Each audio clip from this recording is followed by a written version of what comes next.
दीपाली सय्यद म्हणजेच दीपाली भोसले मराठी चित्रपटसृष्टीतील प्रसिद्ध अभिनेत्री आहेत.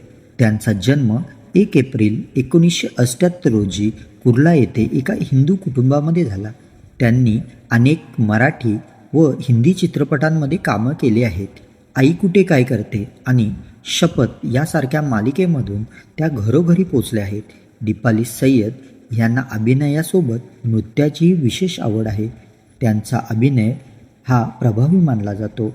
मराठी प्रेक्षकांमध्ये त्यांची मोठी लोकप्रियता आहे. त्यांना समाजसेवेची आवड असल्यामुळे त्या सामाजिक विषयांवर आपली मतं स्पष्टपणे मांडतात. दीपाली सय्यद या एक बहुगुणी आणि आत्मविश्वासू व्यक्तिमत्व म्हणून ओळखल्या जातात. बघूया त्यांचा प्रवास बिग बॉस मराठी सीझन 6 मध्ये कसा होतो.